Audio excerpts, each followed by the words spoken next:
님께서 선포하신 그 산상수훈 가운데 한 대목인 오늘 말씀은 아주 익숙하지만 동시에 참 난감한 그런 말씀이기도 합니다. 말 뜻이 어려워서 난감한 것이 아닙니다. 뜻은 아주 분명한데 그 뜻을 따르는 것이 과연 가능한가 하는 의문이 들기 때문입니다. 우리 현실을 지배하는 삶의 법칙과는 전적으로 상반되기 때문입니다. 도대체 예수님께서 어쩌자고 이런 말씀을 하셨을까요? 오늘 본문 말씀은 크게 보복을 금지하는 그 말씀 앞부분 38절에서 42절 말씀과 그 다음에 원수 사랑을 일깨우는 말씀 43절에서 48절 이렇게 크게 두 가지 대목으로 구성되어 있습니다. 우선 그 전반부 말씀의 뜻을 새겨봅니다. 다시 확인하면 이렇습니다. 눈은 눈으로 이는 이로 갚아라 하고 말한 것을 너희가 들었다. 그러나 나는 너희에게 말한다. 악한 사람에게 맞서지 말아라. 누가 내 오른쪽 뺨을 치거든 왼쪽 뺨마저 돌려대어라. 너를 걸어 고소하여 내 속옷을 가지려는 사람에게는 겉옷까지 내주어라. 누가 너더러 억지로 오리를 가자고 하거든 십리를 가주어라. 내게 달라고 하는 사람에게는 주고 내게 꾸려고 하는 사람을 물리치지 말아라. 이렇게 되어 있습니다. 여기 첫 번째 대목 눈에는 눈, 이에는 이. 이것은 구약 성경에 등장하는 탈리온법이다 이렇게 얘기하는데 다르게 말하면 동태복수법 같은 형태의 피해에 대해서는 같은 형태로 대감된다 하는 이제 그런 의미입니다. 이 법은 원래 그 법을 환기하고 있는데 이 법은 원래 보복의 남용을 방지하기 위한 뜻을 지니고 있었습니다. 눈을 다쳤으면은 상대가 나에게 상해를 입혔으면은 그만큼만 피해를 주고 이를 다치게 했으면은 그만큼만 벌을 가해서 균형을 맞춰라. 얼굴 이 부러졌는데 눈도 때리고 뺨도 때리고 팔도 부러뜨리면 안 된다. 그런 얘기입니다. 그 보복의 남용을 방지하려는 취지를 갖고 있습니다. 근데 예수님 당시 이 법은 그 본래 취지하고는 달리 응징을 정당화하는 법칙으로 통용이 되었습니다. 예수님께서는 그것이 상식이지만 나는 그렇게 하지 않는다 하는 것을 여기서 분명히 말씀하십니다. 그럼 예수님께서는 어떻게 말씀하십니까? 악한 사람과 맞대응하지 말라고 하십니다. 보복과 응징이 최선이 아니라는 뜻입니다. 상대가 공격해 올 때 맞대응하기보다는 일단 공감을 표하면 공격을 무력화시킬 수 있습니다. 그 진실을 우리에게 환기시켜주고 있습니다. 근데 예수님의 말씀은 여기 이보다 더 나아갑니다. 오른뺨을 치거든 왼뺨도 대주라고 합니다. 여기서 오른뺨을 치는 행위는 굉장히 당시에 모욕적인 행위로 간주되었습니다. 보통 오른손잡이가 뺨을 치면 왼뺨이 맞게 되어 있습니다. 그런데 오른뺨을 친다면 그것은 손바닥으로 치는 게 아니라 손등으로 치는 것을 의미합니다. 그래서 바닥으로 쳐도 모욕적인데 손등으로 치는 건 더 모욕적인 것으로 간주가 되었습니다. 여기다 대고 왼뺨을 들이미는 건 제대로 때려달라. 그러니까 뭐 그런 의미가 있을 수도 있습니다. 어쨌든 상대의 행위에 대해서 맞대응이 아니라 전혀 다른 차원으로 대응하라는 뜻을 지닙니다. 그 다음 얘기는 재판 시 담보물로 속옷을 내놓으라고 하면은 겉옷까지 주라고 합니다. 이 이야기는 잠잘 때 이부자리로 대용하는 겉옷까지 담보물로 잡아서는 안 된다. 출애굽기에 나오는 그 율법의 정신을 환기합니다. 근데 그것까지 다 내주라고 그럽니다. 그 고도까지 내준다면 사실상 아예 벌거벗은 존재가 될 수밖에 없는 상황이 됩니다. 그 다음에 오리를 가자고 하면 심리를 가지라고 합니다. 근데 이게 단순히 길 안내를 의미한 것처럼 보이는데 여기 쓰인 단어는 억지로 가자고 하면 이 말은 강제 노역을 뜻합니다. 사실은 로마 군대가 점령지 민중들을 끌고 짐을 나르게 하는 그 상황을 의미하는 그런 대목입니다.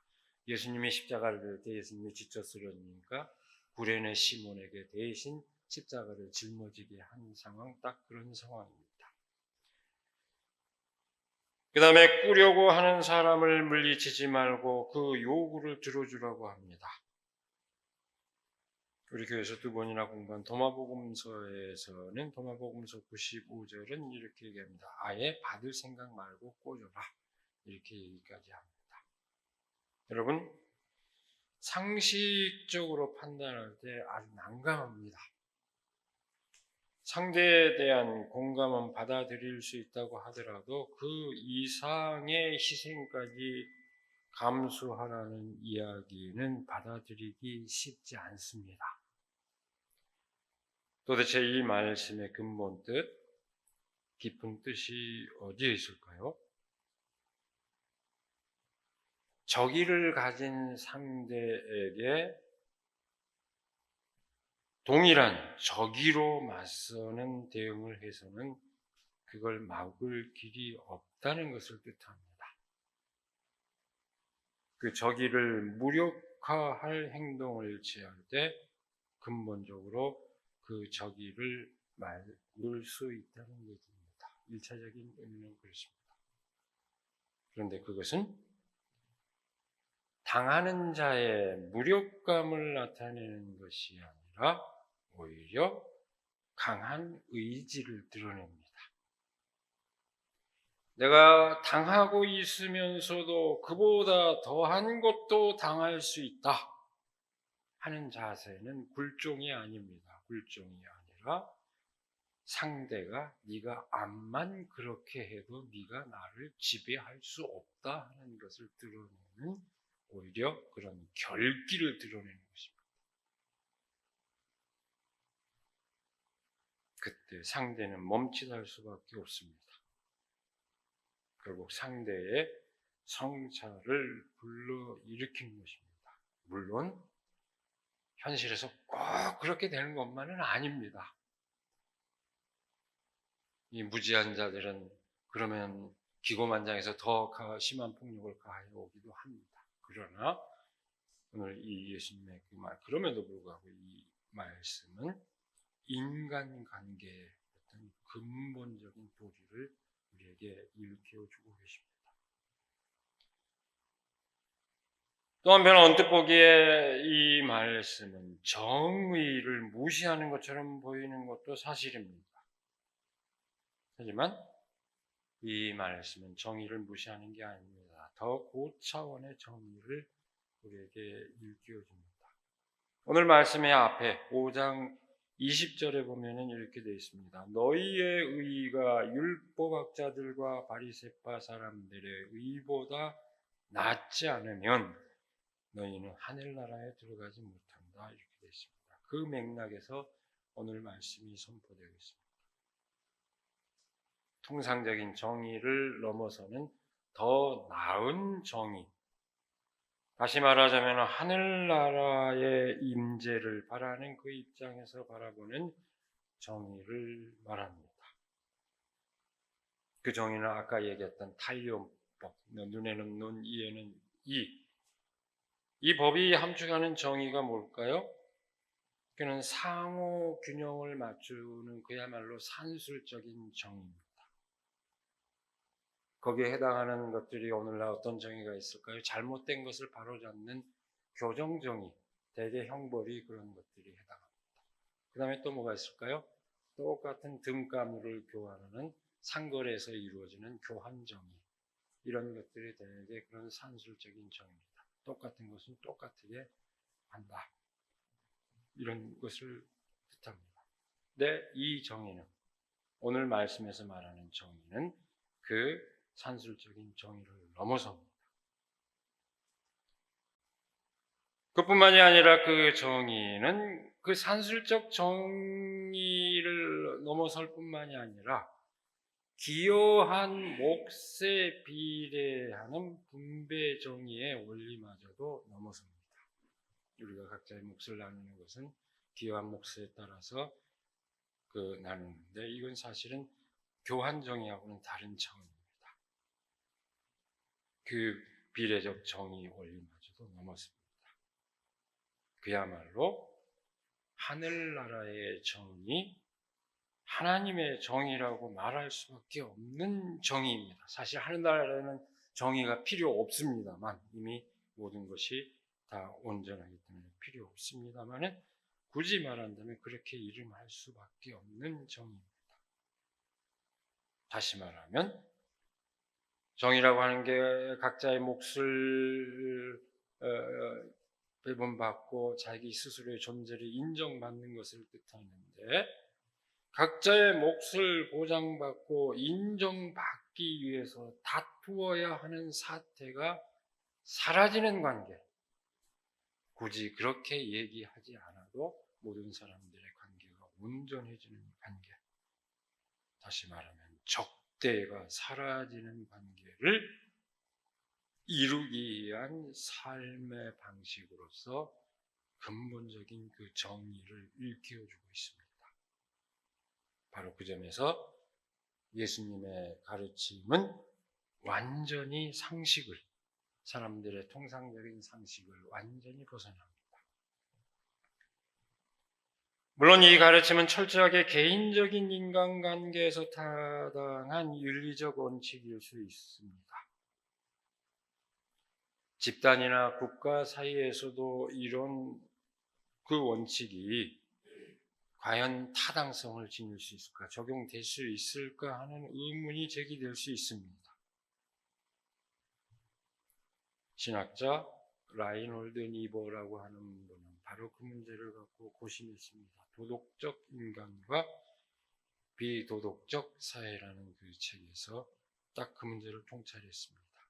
줄여 얘기하면 개인 사이의 관계에서는 도덕적인 선의가 통용될 수 있지만 집단이나 국가 사이에는 그런 선의가 통용되지 않는다고 봤습니다. 그래서 그분은 얘기하기를 집단 사이에서는 윤리가 아니라 정치가 필요하다. 그걸 조절할 수 있는 정치가 필요하다고 봤습니다. 그런데 그것은 집단 사이에, 사회 구조적 차원에서 윤리가 불필요한 것으로, 무용한 것으로 보았다기보다는 개인 간의 윤리와는 다른 차원의 사회 윤리의 차원을 인식하는 통찰로서 아주 중요한 의미를 지니고 있습니다. 개인의 결단으로 선한 의지를 드러내는 개인 윤리와 제도를 통해서 선한 의지를 구현하는 사회 윤리는 그 실현 방식에서는 명백히 다릅니다. 그 차이를 지니지만 적대를 물리칠 수 있는 선한 의지를 구현하고자 하는 동기에서 차이가 있을 수 없습니다. 개인적인 윤리거나 사회에서 우리가 제도화할 때 어떻게 선의를 증대시킬 것인가, 어떻게 하면 많은 사람들이 더 편하게 안전하게 살 수 있을까, 이런 선의를 제도적으로 구현하는 그 사회윤리의 동기라는 측면에서는 그 차이가 있을 수 없습니다. 진정한 정의와 평화를 원한다면 적대감을 무력화시킬 수 있는 방법을 추구해야 한다는 점에서 개인 관계나 집단 관계가 다를 수 없습니다. 지금 우리 현실에서 우리가 금방 알 수 있지 않습니까? 어떤 국가에 대한 제재와 응징이 평화를 이뤘습니까? 끊임없는 악순환만 불러일으킵니다. 그렇게 해서 평화에 이른 적이 없습니다. 상대에 대한 안정과 인정과 대화야말로 평화를 이루는 진정한 방법.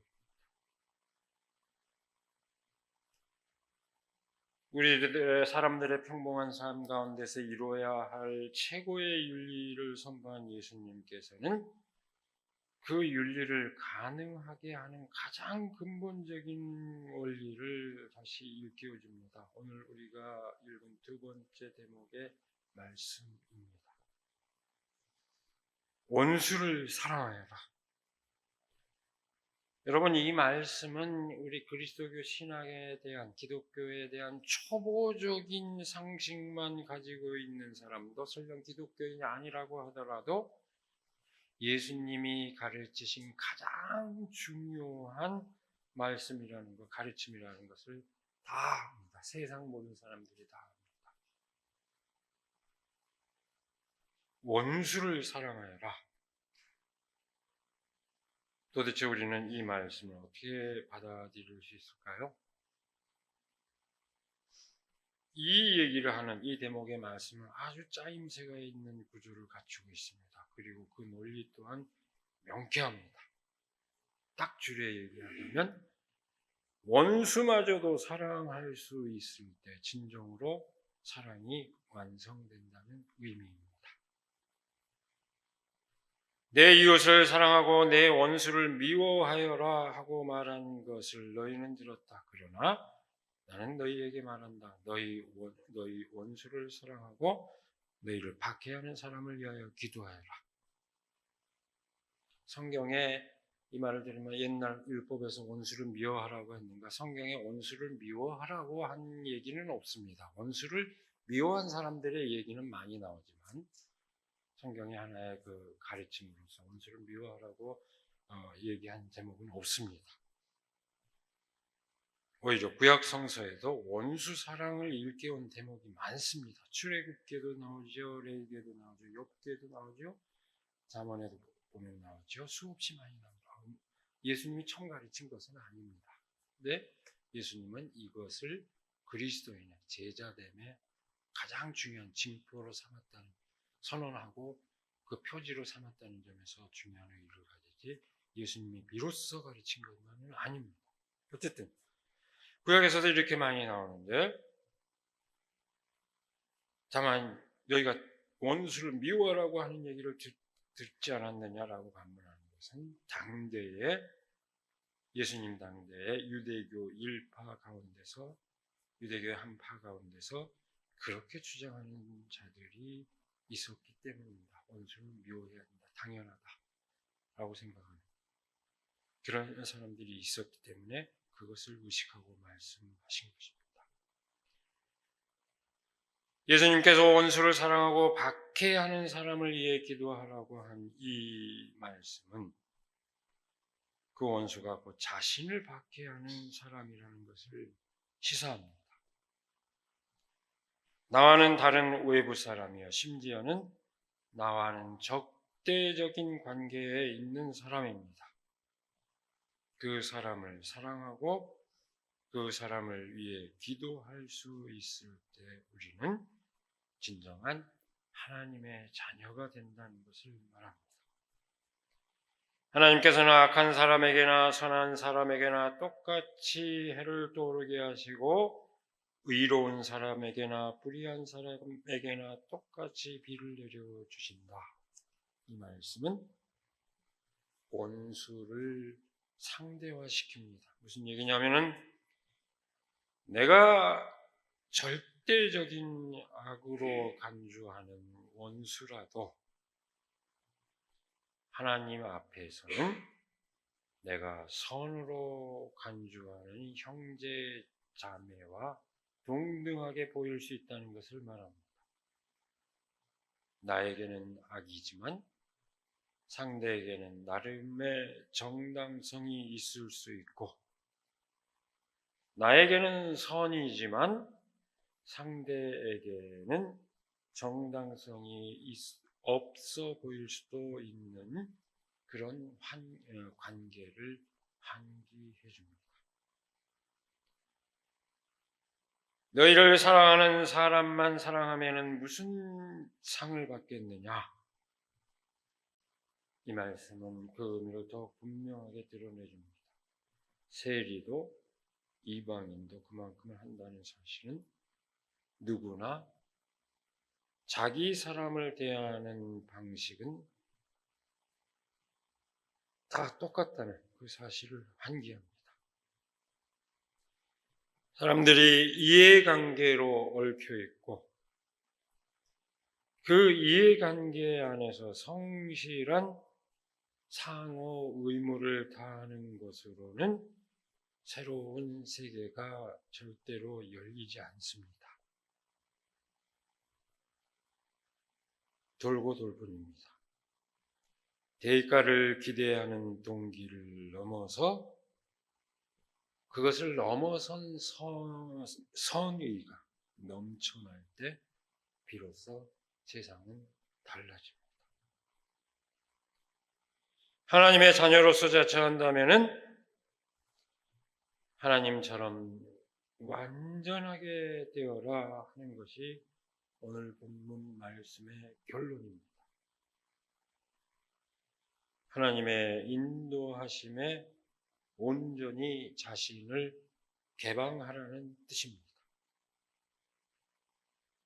나를 불편하게 하는 타인, 심지어 나에게 해를 가하는 타인에게까지 나의 마음이 이르도록 해야 한다는 것입니다.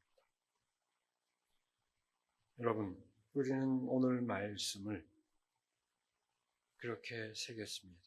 근데 우리가 이렇게 이 말씀의 뜻을 충분히 그렇게 이해한다고 해도 여전히 우리는 당황할 수밖에 없습니다.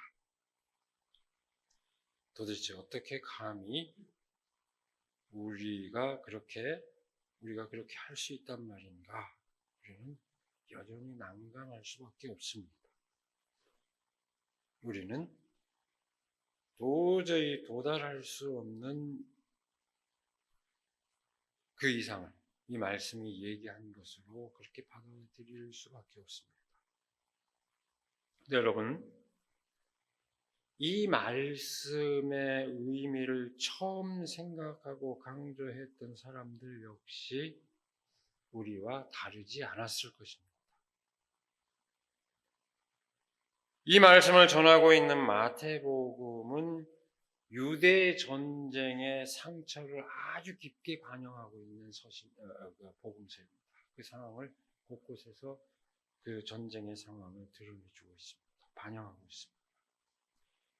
유대 땅이 로마 군대에 의해서 처참하게 유린당해서 완전히 멸망하고 유대인들이 고통을 겪는 그 상황을 마태복음을 아주 깊게 반영하고 있습니다. 오늘 본문 말씀은 그 전쟁의 비극을 누구보다 깊게 체험한 이들이 되새기며 전한 말씀입니다. 이들에게 원수에 대한 증오와 보복의 감정은 누구에게보다 컸을 것입니다. 그러나 놀랍게도 이들은 증오와 보복의 감정을 불태우며 결의를 다지게 할 만한 그런 이야기를 되뇌지 않았습니다. 오히려 정반대로 원수 사랑에 그 말씀을 새기고 다시 되뇌습니다. 그것은 증오와 보복의 악순환에 대한 깊은 성찰이 없으면 불가능한 일입니다. 이 말씀은 삶의 현실을 외면하는 그저 고상하기만 한 도덕률이 결코 아닙니다. 오히려 증오와 보복의 악순환 가운데서 고통을 겪어야 했던 사람들의 오히려 처절한 탄식이라고 해야 할 것입니다. 타인을 배제하고 타인을 희생시키는 삶에 대한 환멸이며 진정한 평화에 대한 갈망입니다.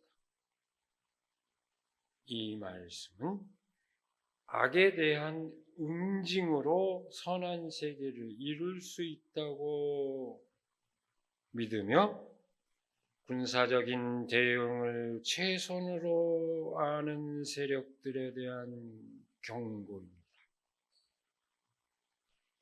무고한 생명을 희생시켜가며 자신의 목적을 이루고자 하는 세력들, 그런 자들에 대한 경고입니다.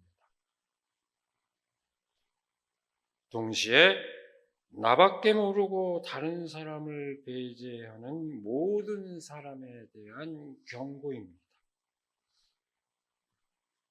그런 태도로는 아무리 그럴듯한 명분을 내세워도 평화를 이룰 수 없다는 것을 일깨워주는 말씀입니다.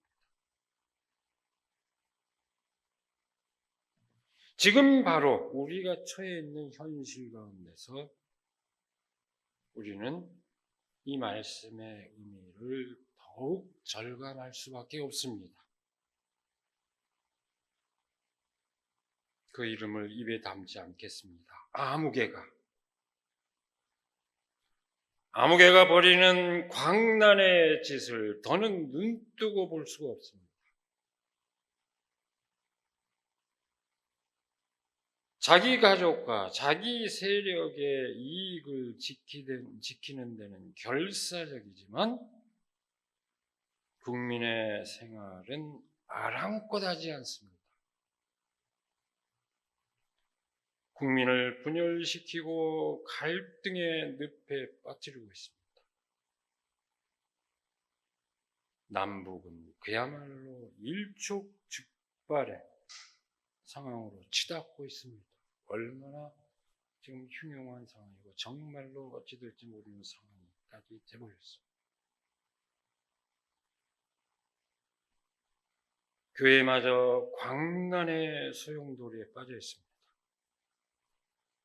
10월 27일 광화문에 200만이 모이자는 이들은 혐오와 배제의 논리로, 냉전의 논리로 나라를 다시 세우겠다고 말도 안 되는 소리를 외쳐대고 있습니다. 악에 악을 더하여 가는 그들이 돌이킬 수 있도록 우리는 간절히 기도해야 할 것입니다. 지난 주간에 폭종 종식을 위한 그리스도인 모임 기도회와 그 모임이 있어서 다녀왔습니다. 그때 말씀을 하신 국사편찬위원장을 지냈던 이만열 장로님이 그렇게 말씀하셨습니다. 우리는 십자군의 길이 아니라 십자가의 길을 걸읍시다. 광장에 나서기 전에 골방에서부터 기도하고 나섭시다. 횃불을 들기 전에 촛불부터, 저마다의 촛불부터 켭시다, 이렇게 얘기를 했습니다. 저는 그 길을 가야 한다고 생각합니다. 예수님께서는 이렇게 참담한 그런 상황 가운데 있는 우리들에게 선포하십니다.